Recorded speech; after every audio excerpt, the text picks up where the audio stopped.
বলছি সিগন্যালটা কখন ছাড়বে বলুন তো, অনেকক্ষণ তো দাঁড়িয়ে আছি এক জায়গায়। আমি কি করে বলবো?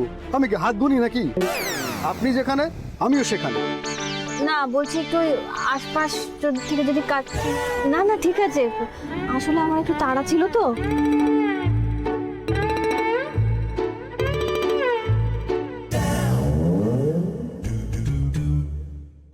এই তো ছেড়ে দিয়েছে। অদ্ভুত ব্যাপার তো, কাল রাতেই তো ফাইলটা এখানেই দেখে রাখলাম, গেলটা কোথায়? আর দরকারের সময় জিনিস পাওয়া যাবে না। এই একটা মানুষের জন্যই মিসপ্লেস হতে পারে। দিদি ভাই, দিদি ভাই, শিগগির আমার ঘরে এসো, যা কাজ করছো ফেলে এক্ষুনি এসো। ননসেন্স মহিলা একটা, 1000বার বারণ করেছি আমার ঘরের জিনিস গোছাতে যাবে না। জীবনে যদি কথা শোনে সে কাজ দেখাতে যায়। সত্যি কর, তারগুলোর মধ্যে কোথায় খুঁজবো আমি? দাঁড়, কোথায় রেখে দিয়েছে ভালো লাগে না। দিদি ভাই ডাকছি তো, শুনতে পাচ্ছ না? বাবা ভীষণ রাগ করবে ফাইলটা না পেলে। কি করবো আমি এখন, কোথায় খুঁজবো? ছোট বৌদি, এই তাড়াতাড়ি আমার ফাইলটা খোঁজ তো, কালো একটা ফাইল খোঁজ তাড়াতাড়ি।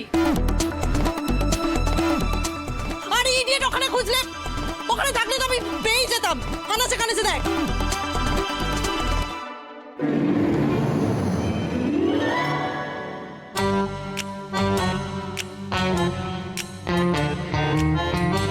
ছোট বৌদি, ছোট বৌদি দেখো তো এটা কি না? আরে এটাই তো। কোথা থেকে পেলি? ওই খাটের কোণে পড়েছিল। খাটের ছলমলটা না, পাগল হয়ে যাব আমি। ছোট বৌদি, এই দাঁড়া দাঁড়া।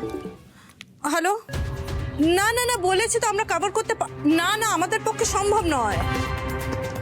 দূর তেরি চলে গেল। আর বড় বৌদি যে বেরিয়েছে সেটাই তো বলা হলো না।